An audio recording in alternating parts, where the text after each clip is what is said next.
ওয়ালাইকুম আসসালাম। চাচার নাম কি? আব্দুল খালেক। আব্দুল খালেক। আপনার গ্রাম কোথায়? মদনা। মদনা। এই বাগানটা কার? এটা আমার তো নাই, এখন ওই কার নাম কি? আরে সোহাগ। সোহাগের বাগান না?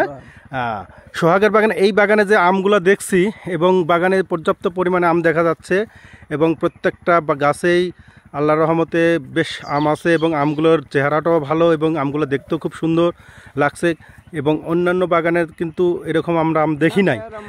কিন্তু আপনার মতে বা আপনি যেহেতু এলাকার লোক, এলাকাতে দেখছেন যে এই বাগানের মতো অন্যান্য বাগানও কি এই ধরনের আম আছে? অন্যান্য বাগানে এরকম আম নাই না? অন্যান্য বাগানে এরকম নেই, কিন্তু এই বাগানে যে এই যে আমটা একটা ব্যতিক্রম দেখা যাচ্ছে, আসলে কেন এটা কি আপনি বলতে পারবে? পরিচর্যা ভালো। তো কি দিয়েছে এটা কি আপনি বলতে পারবেন? কি সার ব্যবহার করছে? মিরাকেল ব্যবহার করছে। এটা কি সত্যি সত্যি ব্যবহার করছেন না শুনে শুনে বলতেছেন? ও, আপনিও দিয়েছেন এই করলাতে? এই করলাতে? ও, তার মানে কলা বাগানে দেওয়ার জন্য নিয়েছেন। তাহলে এই মিরাকেল সারটা ব্যবহার করার পরিপ্রেক্ষিতে অন্যান্য যে বাগানগুলোতে আম নাই বা আমের একটা হাহাকার, সেই জায়গাতে দেখা যাচ্ছে যে এই বাগানে পর্যাপ্ত পরিমাণে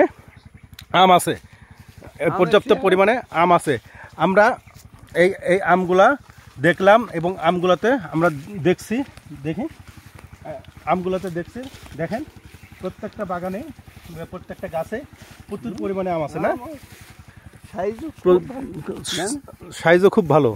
তাহলে আমরা এটা বলতে পারি যে মিরাকেল গ্রোথটা ব্যবহার করার পরিপ্রেক্ষিতে মিরাকেল গ্রোথ যারা দিয়েছে তারা যে কথা বলছে, কথা এবং কাজের কি মিল আছে কি না? কথা কাজের মিল আছে। তারা বরঞ্চ কম বলছে কিন্তু কাজ অনেক বেশি হয়েছে, তাই না? এই করলা বলছিল 3 মাসে শেষ হবে। ওই যে 3 মাস কেন, এখন মনে হয় 4 মাস চলে যাবে। এই করলা তো বলছিল 3 মাসে শেষ হবে, কিন্তু 3 মাসে শেষ হয়নি এখনো।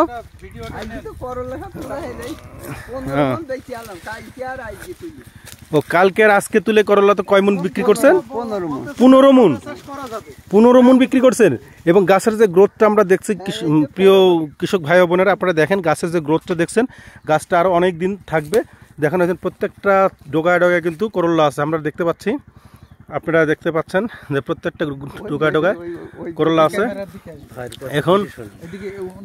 এখন আপনারা এই জিনিসটা দেখেন, তাহলে আমরা এটা বলতে পারি যে মিরাকেল গ্রোথটা ব্যবহার করার পরিপ্রেক্ষিতে কৃষকরা লাভবান হবে, কৃষকের খরচ কমবে এবং অল্প খরচে বেশি ফসল ঘরে তুলবে, আর্থিক সচ্ছলতা ফিরে আসবে নাকি চাচা?